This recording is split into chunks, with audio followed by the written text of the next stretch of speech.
buildup ఎక్కువ business తక్కువ 40,000 కోట్లు కాదు 1,800 కోట్లే బట్టబయలైన దావోస్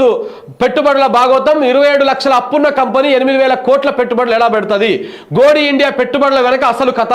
ఆదాని 12,000 కోట్ల ఒప్పందాలపైన అనుమానాలు పిఆర్ స్టంట్ చేయబోయి బొక్కబోర్ల పడ్డ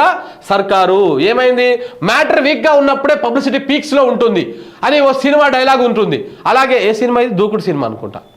సో అంటే చేసింది పెద్దగా లేకుండా చాలా చేశామని గట్టిగా ప్రచారం చేసుకోవడం అన్నమాట స్ట్రైట్ గా చెప్పాలంటే రాష్ట్రంలో కాంగ్రెస్ సర్కారు మాదిరిగా అన్నట్టు దావోస్ వెళ్ళి 40,000 కోట్ల పెట్టుబడులు తెచ్చామని గొప్పగా చెప్పుకున్నారు కానీ ఆ గొప్పల ముసుగు తీసి చూస్తే అన్ని బొక్కలే కనపడతా ఉన్నాయి రాష్ట్రాన్ని ఆగం చేశారని అప్పుల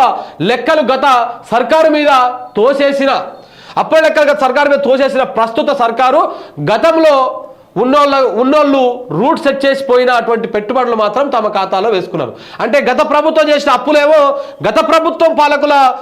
దుర్మార్గం ఇదంతా అని చెప్పేసి వాళ్ళ మీద వేసేసారు కానీ గత ప్రభుత్వం మాట్లాడి పెట్టినటువంటి పెట్టుబడులేమో వీళ్ళ ఖాతాలో వేసుకొని 40,000 కోట్లు మేము తీసుకొచ్చినామని చెప్తా ఉన్నారు ఇక దాంతోపాటు ఇక్కడ చూడొచ్చు మీరు 27 లక్షల కోట్లు 27 లక్షల అప్పు ఉంది ఒక కంపెనీకి గోడి ఇండియా అనేటువంటి కంపెనీకి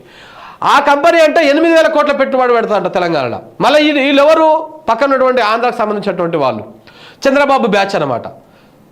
వీళ్ళు 8,000 కోట్ల పెట్టుబడులు తెలంగాణ రాష్ట్రంలో పెడతారంట వాళ్ళ ఆ సంస్థకే 27 లక్షల అప్పు ఉంది ఇప్పటికి ఇంకా అప్పు తీర్చలే వాళ్ళు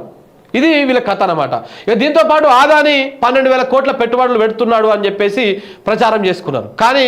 ఆదాని పెట్టుబడులు కాదు పెట్టేది ఇక్కడ జరిగేటువంటి టెండర్ల ప్రక్రియలో వాళ్ళు పాల్గొనొచ్చు దానికి సంబంధించినటువంటి ఒప్పందం మాత్రమే అక్కడ జరిగింది దానికి సంబంధించినటువంటి వ్యవహారం ఇదనమాట